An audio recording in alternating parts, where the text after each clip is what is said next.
बोलिए सद्गुरुदेव भगवान की जय। हृदय में स्थित परमात्मा राम की जय। संत समाज की जय। तो गुरुर्ब्रह्मा गुरुर्विष्णु गुरुर्देवो महेश्वरा, गुरु साक्षात परम ब्रह्म तस्मै श्री गुरुवे नमः।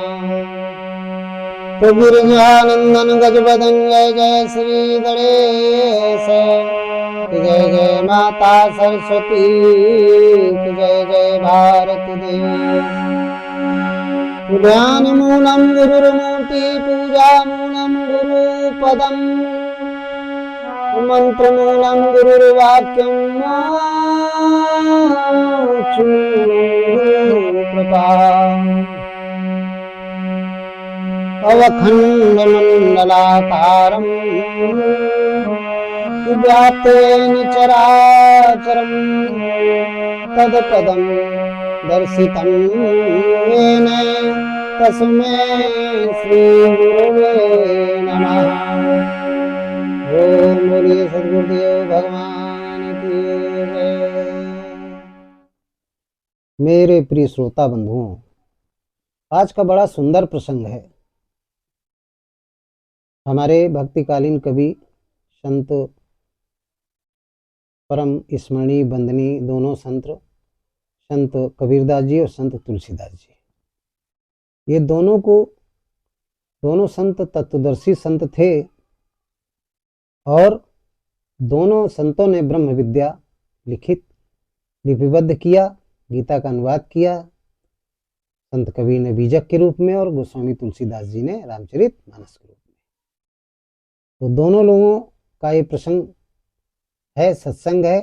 सत्संग का जो शीर्षक है वो ये है कि संत कबीर और संत तुलसीदास जी के अनुसार ईर्षा का बाप कौन है। ईर्षा का बाप कौन है? देखिए, ईर्षा सबके अंदर होती है, लेकिन इसका बाप कौन है? बाप से ही बेटे की उत्पत्ति होती है, तो ये तो समझा जाए कि ईर्षा तो सब लोग जानते हैं, लेकिन ईर्षा की उत्पत्ति कहाँ से होती है, इसका जनक कौन है, इसका बाप कौन है? तो इस प्रसंग के बारे में हम बताएंगे। ईर्षा का बाप कौन है, ये प्रश्न है आज का। किसी जिज्ञासु ने पूछा था और ये भी पूछा कि स्वामी जी, संत कबीर के भी विचार इसमें प्रस्तुत कीजिए और संत तुलसी के भी विचार प्रस्तुत कीजिए। दोनों लोगों ने ईर्षा के बाप के बारे में क्या क्या किस प्रकार से कहा।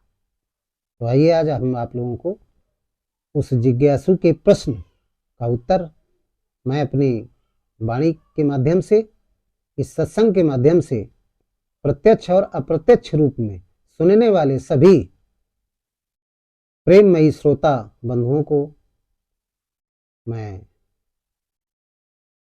प्रदान कर रहा हूं। आप लोग अपनी चित्त वृत्ति को, मन की दृष्टि को और मन सहित इंद्रियों का सांसारिक धारा से हटा के आंतरिक धारा में स्थापित करें और अपने स्मृति में हमारे सत्संग को धारण करें, अपने जीवन को सफल बनाएं। तो देखिए, सबसे पहले हम संत कबीरदास जी के अनुसार बताएंगे कि ईर्षा का बाप कौन है। संत कबीर ने इस विषय में क्या कहा। तो देखिए, ईर्षा एक मानसिक रोग है। संत कबीर कहते हैं कि ईर्षा है जो है वो एक मानसिक रोग है, शारीरिक रोग नहीं है। शरीर के रोग तो बहुत हैं, टाइफाइड, बुखार, मलेरिया, ठीक, डायरिया, कालरा, जाने कितने बीमारियां हैं, ये शारीरिक रोग हैं। लेकिन ईर्षा क्या है? ये मानस रोग है। मानस रोगों के अंतर्गत एक रोग ये ईर्षा है। ईर्षा एक मन का रोग है और इससे छुटकारा पाने के लिए आत्मिक चिंतन और सकारात्मक सोच की आवश्यकता है। जब तक हम आत्मिक चिंतन नहीं करेंगे, अपनी सकारात्मक सोच नहीं बनाएंगे, तब तक हमारे अंदर जो आसुरी वृत्ति है जिसका नाम ईर्षा है, ये नहीं जा सकती है और ये बहुत खराब होती है। ईर्षा रूपी यदि रोग आपके लग गया, किसी भी भूत प्राणी के अंदर, किसी भी मानव के अंदर ये रोग हो गया, तो ये समझ लीजिए वो चाहे जितना खाए, चाहे जितने अच्छे कपड़ा पहने, और चाहे जितने अच्छे परिवेश में, परिवेश का मतलब अच्छे भवन में रहे, लेकिन वो दुबला ही रहेगा, क्योंकि उसके अंदर मानस रोग, कौन सा, ईर्षा रूपी, ये भयंकर रोग है, वो लगा हुआ है। ईर्षा है क्या, इसके बारे में समझना पड़ेगा। देखिए, ईर्षा कहते हैं, ईर्षा का जो शाब्दिक अर्थ है वो ये है कि दूसरों के सुख को देख करके जो दुख प्राप्त होता है, दूसरों की उन्नत को देख करके जो अपने शरीर में औन्नत प्राप्त होती है, दूसरों के सुख को देख करके जो जो सुख देखता है दूसरों का, उसके हृदय में जो दुख पैदा होता है, उस वृत्ति को क्या कहते हैं, ईर्ष्या कहते हैं।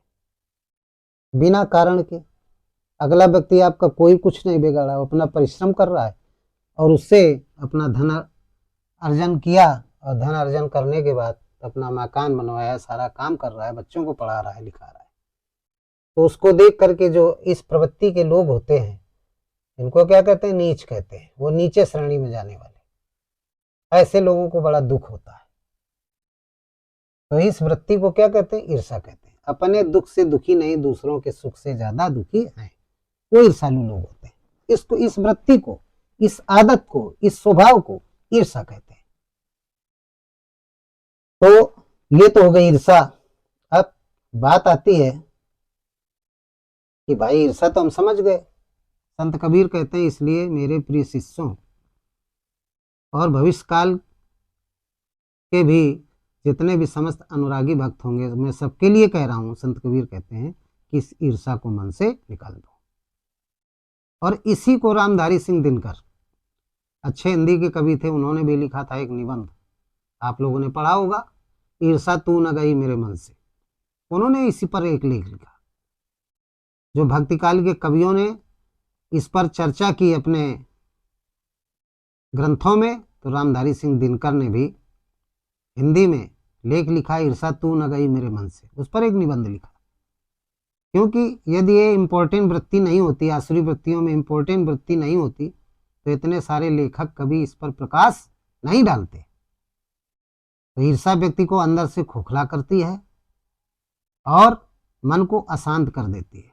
आपके अंदर यदि ईर्ष्या आ जाएगी तो मन आपका अशांत रहेगा, ऐसा लगेगा आप चिंतित रहेंगे, और अंदर आपके शरीर को खोखला करती जाएगी, आप दुबले होते चले जाएंगे।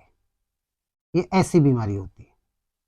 तो ईर्ष्या करने वाला व्यक्ति अपने दुख से दुखी नहीं होता है, दूसरों के सुख से दुखी होता है।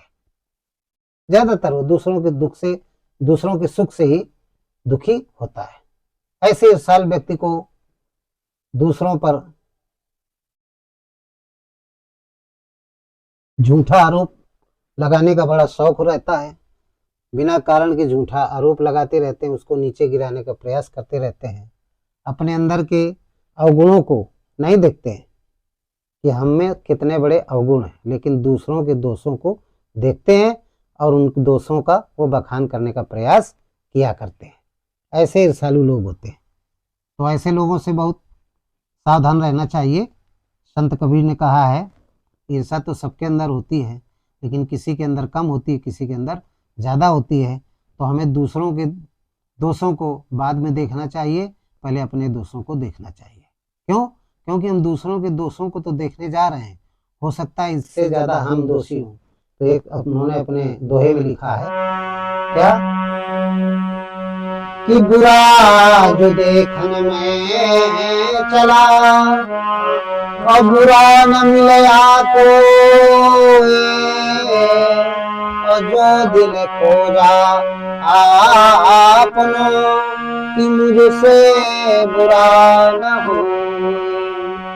कि बुरा जो देखने में चला और बुरा न मिलया कोई, और जो दिल खोजो आपनो तो मुझसे बुरा न हो।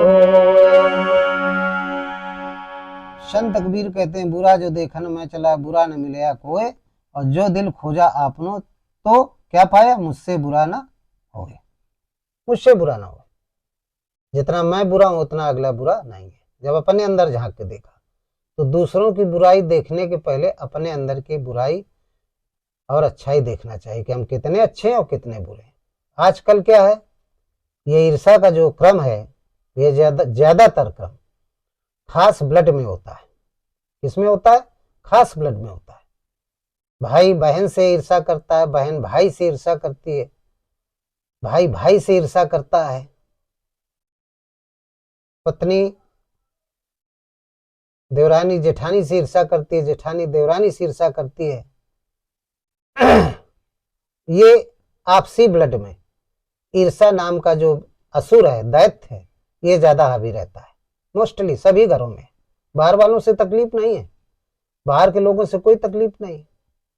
भाई आप रहते हैं कहीं, कहीं भी रहते हैं, किसी भी क्षेत्र में रहते हैं या किसी गांव में रहते हैं या किसी कस्बे में रहते हैं, तो आपके मकान के मोहल्ले में तमाम मकान बने होते हैं, कोई 2 खंड, कोई 3 खंड, कोई 4 खंड का, आपका मान लीजिए 1 खंड का, तो आपको उनसे ईर्ष्या नहीं होगी। लेकिन यदि आपका कोई भाई बंधु उन्नत कर रहा है तो फिर जन्म कुंडली निकाल लेंगे, अरे वो तो बहुत खराब है, उसने ऐसा किया वैसा किया, दुनिया के आरोप, और अपने अंदर नहीं देखते कि हम में उससे हो सकता है 100 गुना अधिक अवगुण रहे हों। तमाम लोग उदाहरण देने लगते हैं संसार में, अरे तुम माने मात पिता नहीं देवा संतन से करवावे सेवा, ऐसा तमाम उदाहरण देने लगते हैं। आपने माँ बाप की सेवा नहीं किया, ये किया वो किया, लेकिन वो अपने अंदर नहीं देखते। बड़े बड़े लोगों को देखा है, गवर्नमेंटेड लोगों को देखा है, तमाम लोगों को, कि अपने माँ बाप की सेवा नहीं किया जीवन में।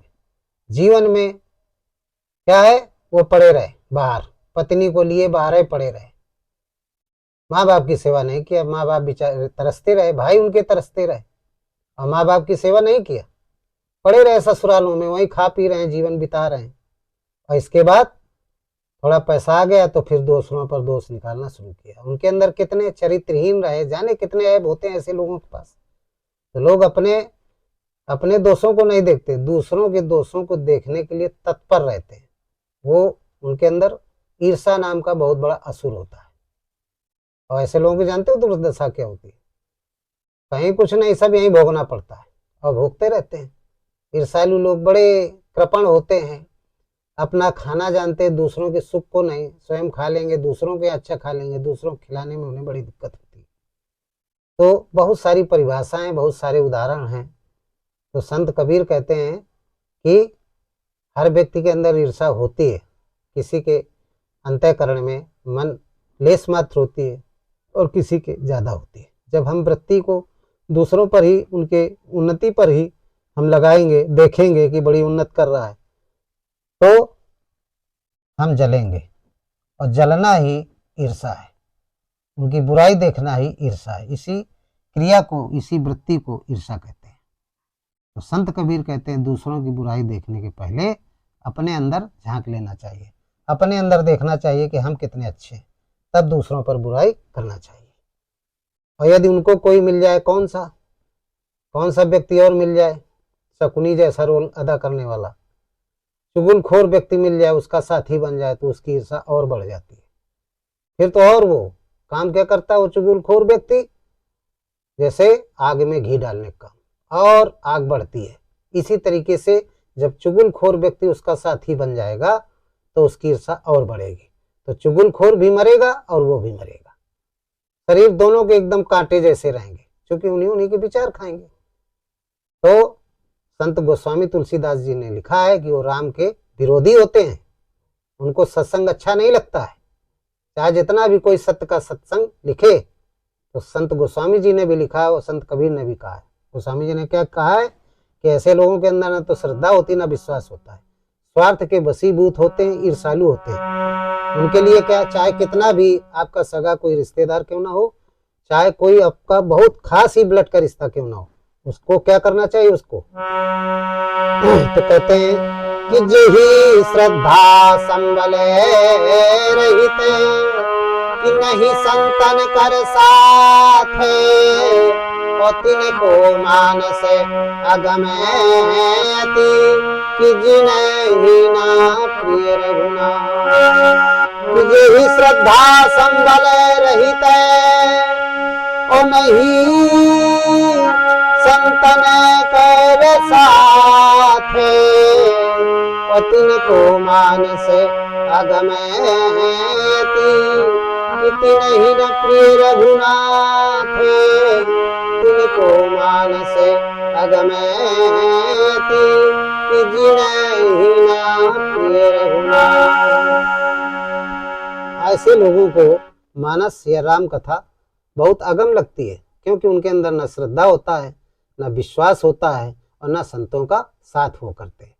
उनको मानस या राम कथा, भगवान की कथाएं वो अच्छी नहीं लगती है, बिल्कुल उनकी वो बुराई करते हैं, अच्छी ही नहीं लगती। तो ऐसे लोगों के साथ क्या करना चाहिए? जैसे लोग हों, इस प्रवृत्ति के लोग हों, तो उन लोगों के साथ क्या बर्ताव करना चाहिए? तो कहते हैं उनके लिए गोस्वामी जी ने लिखा है, बड़ा अच्छा लिखा है। क्या लिखा है?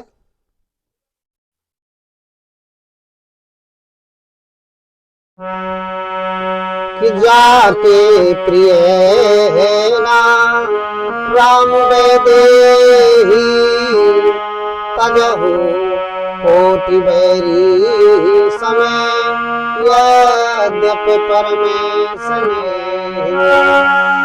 कि जाके प्रिय ना राम वैदेही,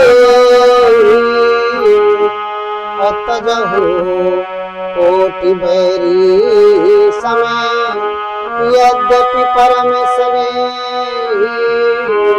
तजहु कोटि बैरी समय यद्यपि परम स्नेही। जागे प्रिय न राम वैदेही, तजहु कोट बैरी सम यद्यपि परम स्नेह। जो राम का विरोधी हो, राम भक्तों का विरोधी हो, उसको करोड़ों दुश्मनों के समान त्याग कर देना चाहिए, उसका त्याग कर देना चाहिए। भले चाहे आपका वो कोई रिश्तेदार हो, चाहे वो बहन का रिश्ता हो, चाहे भाई का रिश्ता हो, चाहे पत्नी का रिश्ता हो, चाहे पुत्र का रिश्ता हो, चाहे बहनोई का रिश्ता हो, कोई भी रिश्ता हो, उसको आप त्याग दीजिए। इसी में आपका कल्याण है, क्योंकि वो ईर्ष्यालु है, राम का द्रोही है और दूसरों के दोष निकालने वाला। वो उसके अंदर अथाह समुद्र के समान अवगुण होते हैं।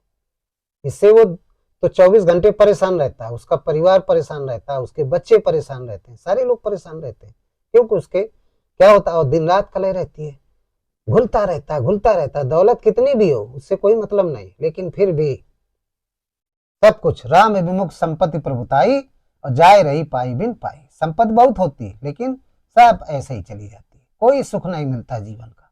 99 के चक्कर में एक एक पैसा जोड़ जोड़ करके जोड़ते रहते हैं और इसके बाद अधोगति में चले जाते हैं। अगले जन्म में क्या बनते हैं? नारदाने के कीड़े बनते हैं, नाली के कीड़े बनते हैं। ऐसे लोगों से बिल्कुल सावधान रहना चाहिए, नहीं तो आपका भक्ति का जो पथ है वो अवरुद्ध हो जाएगा। आपका भक्ति का पथ वो आपका बाधित हो जाएगा। आप भी उसी की संगति, उनके विचारों को सुनेंगे तो आपके अंदर भी वही विचार आएंगे, और जब विचार आएंगे तो आपकी जो इंद्रियां अंतर्मुखी थी वो बहिर्मुखी हो जाएंगी, संसार में फंस जाएंगी, भवसागर में फंस जाएंगे, तो आप 84 में चले जाएंगे। आपकी जीवात्मा जो स्थूल शरीर को छोड़ना चाहती है, वो हृदय स्थित परमात्मा जिसको आत्मा कहते हैं उससे मिलना चाहती है, मोक्ष प्राप्त करना चाहती है। वो दूरी पर्यंत जीवात्मा और आत्मा के बीच की जो दूरी है उसको तय करने में असमर्थ हो जाएगी और आप चले जाएंगे नरक में। इसलिए ऐसे लोगों से बहुत सावधान रहिए, बिल्कुल सावधान रहिए। आज के युग में मोबाइल चलते हैं, बहुत लोग डिस्टर्ब करते हैं, तो मैं तो सलाह दूंगा उनके मोबाइलों को स्विच ऑफ कर दीजिए, ब्लैक लिस्ट में डाल दीजिए। यदि आप सच्चे अनुरागी हैं, नहीं वो बाधक हैं, वो क्या हैं? बाधक हैं, बाधक साधना में। ऐसे लोगों से बहुत सावधान रहिए। वही संत तुलसीदास जी कहते हैं कि वो लोग और क्या होते हैं, उनकी विशेषता बताई। बोले होते कैसे हैं, बाहर से और अंदर से कैसे होते हैं। संत कबीर क्या कहते हैं, संत तुलसीदास जी और क्या कह रहे हैं कि बोलहि मधुर बचन जिमि मोरा, अखाए महाअहि बचन कठोरा। बोलई मधुर बचन जिमि मोरा। अखाए महाअहि बचन कठोरा। खाए महाअहि बचन कठोरा। बोला ही मधुर बचन जिमि मोरा। मोरा माने मोर। मोर की तरीके बड़ा ही सुरीला बोलेंगे, बाहर से बहुत मधुर बोलेंगे, बहुत मधुर बोलेंगे, लेकिन अंदर से बड़ा कपट होगा। खाए महाअहि बचन कठोरा, अंदर से बड़ा कपट बोलते हैं, बड़ा कपट भाव है, अंदर अंदर छुरी चलाते रहेंगे। वो किसी के नहीं होते, किसी भी रिश्ते के वो सगे नहीं होते, किसी भी रिश्ते के वो सगे नहीं होते, केवल अपने स्वार्थ के वो सगे होते हैं। तो मोर की तरीके मधुर वचन बोलेंगे, और लेकिन अंदर क्या होता है? विष, विष होता है। मोर क्या खाता है? खाए महाअहि बचन कठोरा। वो मोर क्या खाता है? सर्प को खाता है, तो उसका हृदय जो होता है बड़ा कठोर हो जाता है, दया नाम की कोई चीज नहीं होती है।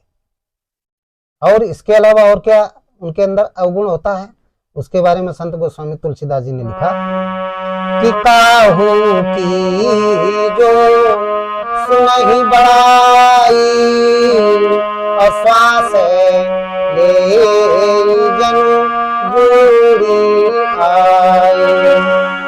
काहू की जो सुनहि बड़ाई, अश्वास ले जनु जोड़ी आई। श्वास ले जनु जोड़ी आई। काहू की जो सुने बड़ाई, श्वास ले जन जुड़ी आई। यदि किसी की उन्नति का समाचार उनको मिल जाए कि नहीं उनका भाई बड़ा उन्नत कर रहा है, या उनका बहनोई बहुत उन्नत कर रहा है, या उनकी बहन बहुत उन्नत कर रही है, पुत्र किसी दूसरे का भतीजा बहुत उन्नत कर रहा है, पड़ोसी बहुत उन्नत कर रहा है, तो उन्हें इतनी ईर्ष्या उनके अंदर भड़क जाती है कि उनके होंठ फटफटाने लगेंगे, शरीर कांपने लगेगा, इतना गुस्सा और ईर्ष्या बढ़ जाती है। जैसे श्वास ले जन जुड़ी आई, जैसे मलेरिया का बुखार आ गया हो। जुड़ी वाला बुखार क्या है? मलेरिया का बुखार। इतना ज्यादा होंठ फड़फड़ाने लगते हैं मारी ईर्ष्या के, मारी ईर्ष्या के होंठ फड़फड़ाने लगेंगे, बोल नहीं पाते, सोचते हैं क्या करूं कि ये उन्नति से अवनति में चला जाए, अवनति में चला जाए, इसकी जो उन्नति हो रही है वो ना हो पाए और ये चला जाए अवनति में। तो इस तरीके से वो व्यवहार करते हैं, बड़ा अंदर ईर्ष्या होती है, सोचते रहते हैं क्या करूं, किस तरीके से कौन सी टांग लगाऊं कि इसकी जो उन्नति है वो अवनति में बदल जाए, अवनति में बदल जाए, उन्नत ना कर पाए। तो अब बात ये आती है कि जो ईर्ष्या इतनी खतरनाक होती है, किसी को नहीं छोड़ती है, तो इसका बाप कौन है? ईर्ष्या तो बात समझ में आएगी कि ईर्ष्या की ये परिभाषा है, ईर्ष्या मानसिक रोग है, और जब ईर्ष्या किसी को हो जाती है तो वो किसी का सगा नहीं होता है, किसी का सगा नहीं होता, कोई रिश्ते उसके लिए मायने नहीं रखते हैं। तो अब बात आती है कि इसका बाप कौन है। तो बाप के बारे में लिखा है संत गोस्वामी तुलसीदास जी ने, बड़ी अच्छी परिभाषा लिखी। क्या लिखी है कि काम क्रोध मद लोभ सब नाथ नरक के पंथ, परिहरि रघुबीर भजहु भजहि संत। और नाम क्रोध मद लोभ सब नाथ नरक के पंथ, पर कृपा रघुबीर ही भजहु भजहि संत।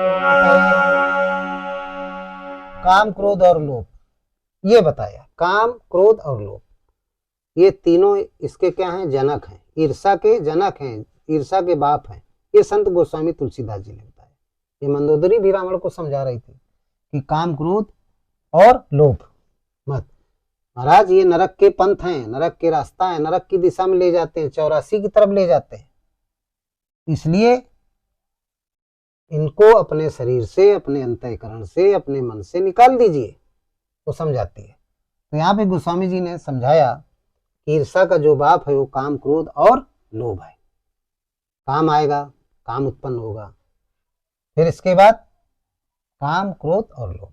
काम होगा, काम के बाद लोभ आएगा, ये चीज हमें प्राप्त हो जाए। और जब वो चीज नहीं मिलेगी तो आएगा क्रोध, क्रोध आएगा तो ईर्षा करने लगेगा, कैसे इसको गिराऊं, क्या करूं कि जिससे ये व्यक्ति गिर जाए, ये गिर जाए व्यक्ति, इसकी उन्नति बाधित हो जाए। भगवान कृष्ण ने ईर्षा पर अर्जुन को बताया, अर्जुन ने भी पूछा तो भगवान कृष्ण ने भी बताया। क्या बताया कि ईर्षा कितनी खतरनाक होती, गीता के माध्यम से। गीता में बताया, अध्याय 16 में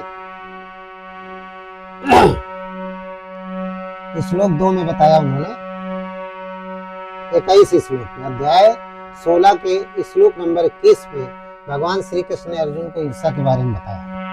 कहते हैं कि त्रिविधम नरकस्येदं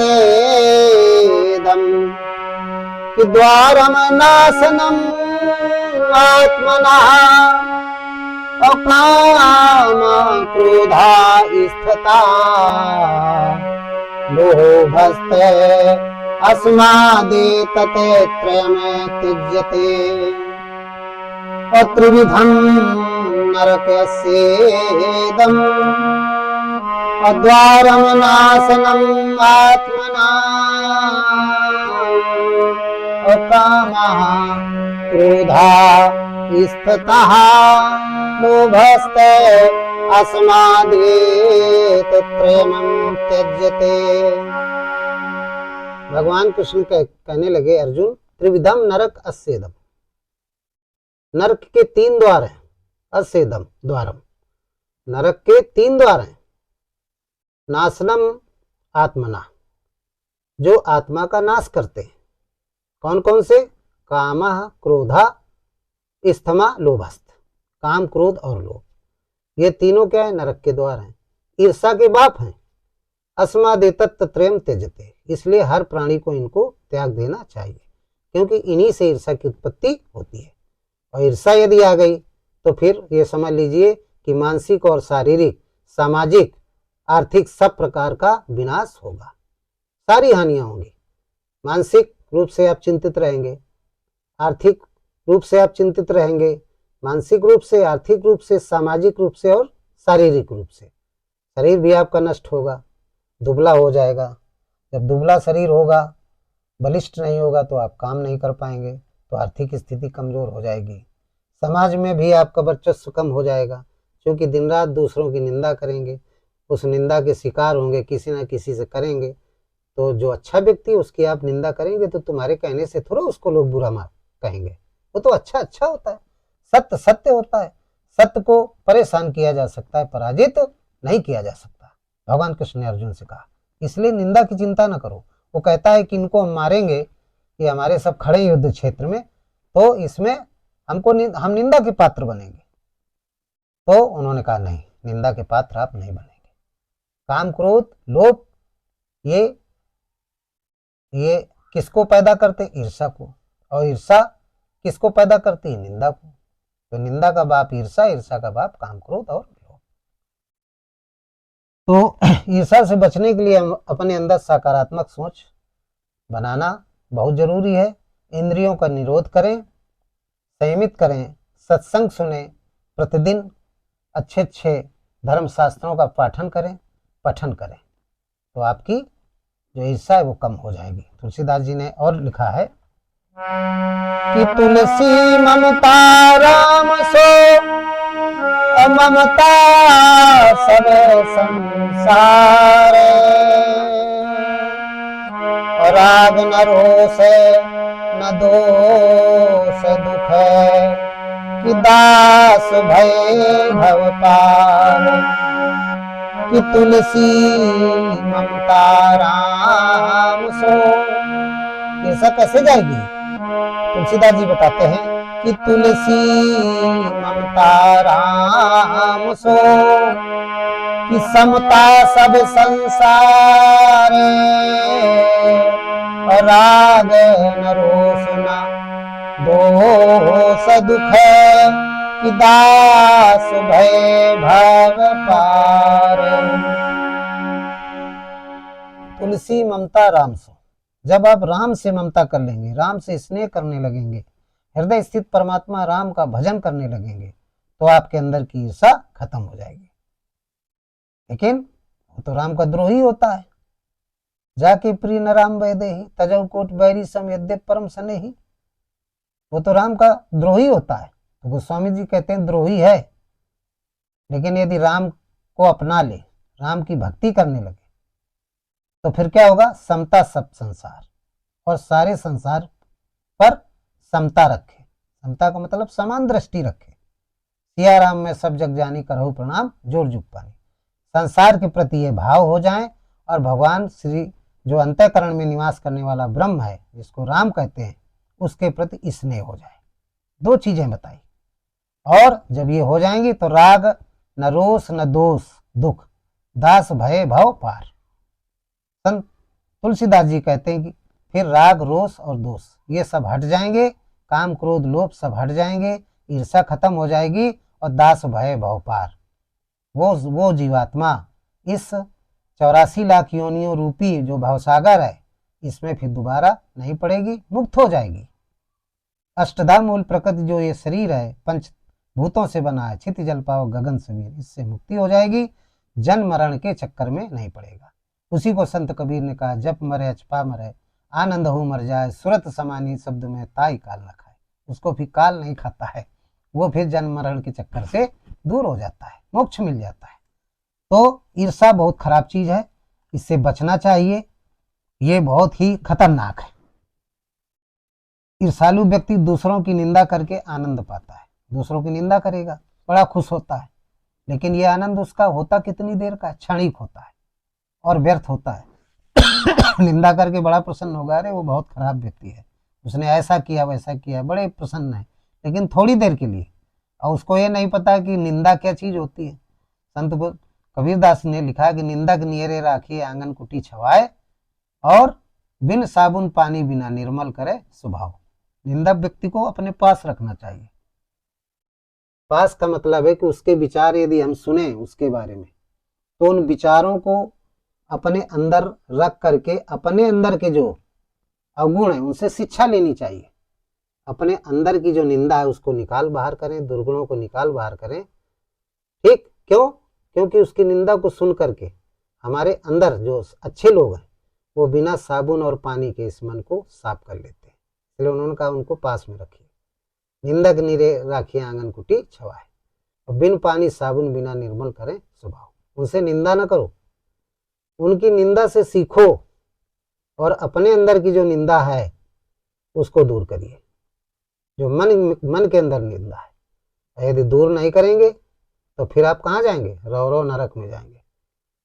कहते हैं कि किनकी जो लोग निंदा करते हैं वो नरक में जाते हैं। किन किन लोगों की? तो क्या कहते हैं स्वामी गोस्वामी तुलसीदास की श्रुति कि सुर श्रुति निंदक है, कि जो अभिमानी और रवे नरक परहिते प्राणी, कि होए उलूक संत निधारत, अमोह निशा प्रिय ज्ञानु भानुगत, मोह निशा प्रिय ज्ञानु भानुगत। क्या बताया कि जो ईर्षालु लोग सुर यानी देवता स्वरूप, यानी सज्जन पुरुषों, श्रुतियों का, धर्मशास्त्रों का, सज्जन लोगों का, साधु संतों का, इन लोगों की जो अभिमानी लोग निंदा करते हैं वो रौरव नरक में जाते हैं। रौरव नरक किसे कहते हैं? रौरव नरक कहते हैं 84 लाख योनियां हैं, इनमें जो कीड़े मकोड़े, अंडज पिंडज श्वेतज जरयुत, तो जो श्वेतज के अंतर्गत आते हैं, जो कीड़े मकोड़े वाली योनि है, उस योनि में जब आते हैं तो वो किस में जाते हैं? नवरो, उसी को रौरो नरक कहते हैं। नारदानी के कीड़े बन जाएंगे उसी में, लेटीन के कीड़े बन जाएंगे उसके अंदर, उसको रौरो नरक कहते हैं। उस योनियों, उस स्थान में रहने वाले जीव बनेंगे, उसको रौरो नरक। और होए उलूक संत निदारत, संतों का जो निरादर करते हैं, शास्त्रों का जो निरादर करते हैं, मोह निशा प्रिय ज्ञान भानुगत, जो मोह रूपी निशा को दूर करने वाले होते हैं संत, अपनी वाणी के द्वारा, भेष उनका कोई भी हो, लेकिन ज्ञान को ही संत कहते हैं, ज्ञान को ही संत कहते हैं, स्वरूप को संत नहीं कहते, ज्ञान को संत कहते हैं। हम किसी भी व्यक्ति से जो संत है, तत्वदर्शी संत है, उससे हम गुरु दीक्षा ले लें। कोई जरूरी नहीं कि हम उसके रोज दर्शन ही करें, उसके ज्ञान के दर्शन करें। आप अपनी स्मृति में उसके ज्ञान को धारण करें और उस ज्ञान के माध्यम से आचरण करें, अपना जीवन सफल बनाएं। और नहीं तो भागवत की तरीके पंडित जी को देखने गए और सुना और इसके बाद घर आए, फिर भगे, फिर भागवत हुई तो फिर भगे। इस तरीके से जीवन भर भागवत सुनते रहोगे, यानी कहने का मतलब भागते रहोगे, भागते रहोगे, कोई मतलब नहीं। तो आप यदि सत्संग सुनते हैं, उस सत्संग का अपने जीवन में आचरण नहीं कर पा रहे हैं, तो फिर कोई मतलब नहीं सत्संग सुनने का। वो फिर आपका ऊसर बीज भय फल जथा, कोई मतलब नहीं। ऊसर में जैसे बीज बोया जाता है तो कोई मतलब नहीं होता, उसका कोई लाभ नहीं मिलता है, बोया ना बोया बेकार हो गया। इसी तरीके से आप सत्संग सुने, सत्य का सत्संग है, उसको अपनी स्मृति में धारण करें, अभ्यास करें कि हम कितना इसका पालन कर रहे हैं, और दुष्टों से हमेशा सावधान रहें। आप एकांत हो जाइए, बिल्कुल एकांत हो जाइए, अपने आप को रिजर्व कर लीजिए, अपना कर्म करिए, 8-10 घंटे जो भी जिसका भौतिक कर्म है उसको करिए। इसके बाद 15-20 मिनट सुबह शाम नियत कर्म करिए, गीता के अनुसार भगवान का भजन करिए। अपने अंदर की जितनी आसुरी वृत्तियां हैं इनको निकालने का प्रयास करें, और जो व्यक्ति आपको डिस्टर्ब कर रहा है, आपके अंदर आसुरी वृत्तियां बढ़ा रहा है, उस व्यक्ति से दूरी बना लीजिए। इसी में हे मानो, हे मेरे प्रत्यक्ष और अप्रत्यक्ष श्रोता बंधुओं, देवता स्वरूप हैं, देवी स्वरूप हैं, आप इस बात का स्मरण रखें और अपने जीवन को धन्य बनाएं। तो गोस्वामी तुलसीदास जी वही कह रहे हैं कि जो शास्त्रों की निंदा करते हैं, भक्तों की निंदा करते हैं, सज्जनों की निंदा करते हैं, वो रौरव नरक में जाते हैं, उल्लू बनते हैं। पक्षियों में, पक्षियों में जाएंगे, अंडज में जाएंगे तो उल्लू बनेंगे, ठीक। और यदि जरयुद्ध में जाएंगे, श्वेतज में पेड़ पौधे की योनियों में जाएंगे तो कटीले वृक्ष, बम्बूल अमूल के जैसे ऐसे वृक्ष बनेंगे, फलदार नहीं बनेंगे। और जरयुद्ध में जाएंगे, कीड़े मकोड़े बनेंगे, नारदानी के कीड़ा बनेंगे, ठीक। उनको फिर पिंडज योनि नहीं मिलेगी, मनुष्य की योनि नहीं मिलेगी, इन्हीं में जाएंगे और नरक भोगेंगे। तो ये कब संभव है, इससे मुक्ति कब संभव है? जब आप हृदय स्थित राम का चिंतन करेंगे। रामधारी सिंह दिनकर हुए हिंदी के कवि, तो उन्होंने भी लिखा था ईर्षा तू न गई मेरे मन से। तो संत कबीर भी हुए भक्ति काल में, उन्होंने भी ईर्षा के बारे में। तो संत कबीर कहते हैं कि ईर्षा रूपी रोग जिसके पास है तो उसको राम नहीं मिल सकते, कदापि नहीं मिल सकते राम। चाहे जितनी पूजा करे, राम के दर्शन नहीं होंगे। हृदय में राम के तत्व वो जागृत नहीं होंगे, और उसको राम कथा अच्छी नहीं लगेगी, माया में ही पड़ा रहेगा, दूसरे की ईर्षा करेगा और बड़ा दुखी रहता है। धन कितना भी हो उससे कोई मतलब नहीं। राम विमुख संपत्ति प्रभुताई और जाय रही पाई बिन पाई। संत कबीर ने कितना बढ़िया लिखा है साखी में, ईर्षा, ये अभिमान, काम, क्रोध, लोभ, ये जब तक रहते हैं तब तक वो राम, आत्मा रूपी राम, आत्मा राम हृदय में जागृत नहीं होता है। कहते हैं कि जब मैं था तब हरि नहीं, और जब मैं था तब हरि नहीं, और अभी हरि है मैं नहीं, और प्रेम गली अतिशा करी, पिता में दो ना समान। कि जब मैं था तभी हरि नहीं, ओ अव्यय हरि है मैं नाही, अप्रेम गली अति साकरी, पिता में दो ना समा। बड़ी अच्छी बात लिखी। संत कबीर कहते हैं कि जब मैं था तब हरि नहीं, अब हरि है मैं नाही। जब मनुष्य के अंतःकरण में मैं होता है, ये मैं क्या है?